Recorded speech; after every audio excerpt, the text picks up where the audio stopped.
بسم اللہ الرحمن الرحیم۔ ایک آدمی کے 4 بیٹے تھے۔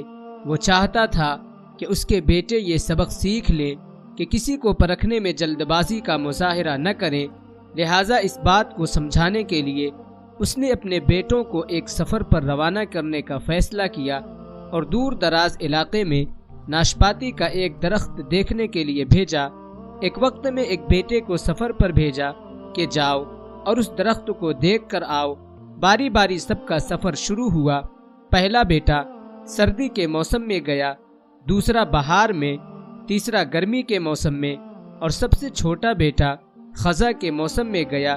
جب سب بیٹے اپنا اپنا سفر ختم کر کے واپس لوٹ آئے تو اس آدمی نے اپنے 4 بیٹوں کو ایک ساتھ طلب کیا اور سب سے ان کے سفر کی الگ الگ تفصیل کے بارے میں پوچھا۔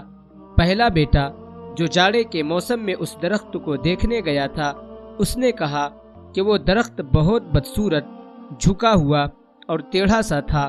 دوسرے بیٹے نے کہا نہیں، وہ درخت تو بہت ہرا بھرا تھا، ہرے ہرے پتوں سے بھرا ہوا۔ تیسرے بیٹے نے ان دونوں سے اختلاف کیا کہ وہ درخت تو پھولوں سے بھرا ہوا تھا اور اس کی مہک دور دور تک آ رہی تھی، اور یہ کہ اس سے حسین منظر اس نے پہلے کبھی نہیں دیکھا تھا۔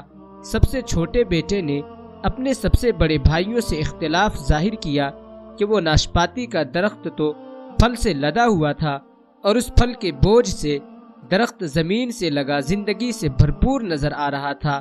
یہ سب سننے کے بعد اس آدمی نے مسکرا کر اپنے 4 بیٹوں کی جانب دیکھا اور کہا تم 4 میں سے کوئی بھی غلط نہیں کہہ رہا، سب اپنی اپنی جگہ درست ہے۔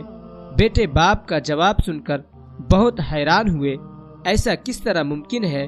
باپ نے اپنی بات جاری رکھتے ہوئے کہا تم کسی بھی درخت کو یا شخص کو صرف ایک موسم یا حالت میں دیکھ کر کوئی حتمی فیصلہ نہیں کر سکتے۔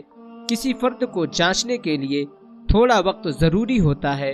انسان کبھی کسی کیفیت میں ہوتا ہے تو کبھی کسی اور کیفیت میں۔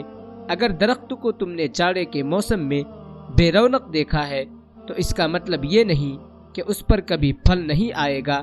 اسی طرح اگر کسی شخص کو تم لوگ غصے کی حالت میں دیکھ رہے ہو تو اس کا مطلب یہ ہرگز نہیں کہ وہ برا ہی ہوگا۔ کبھی بھی جلد بازی میں کوئی فیصلہ نہ کرو جب تک اچھی طرح کسی کو جانچ نہ لو۔ کسی کو اسی وقت سمجھایا یا پرکھا جا سکتا ہے جب یہ تمام موسم گزر جائیں۔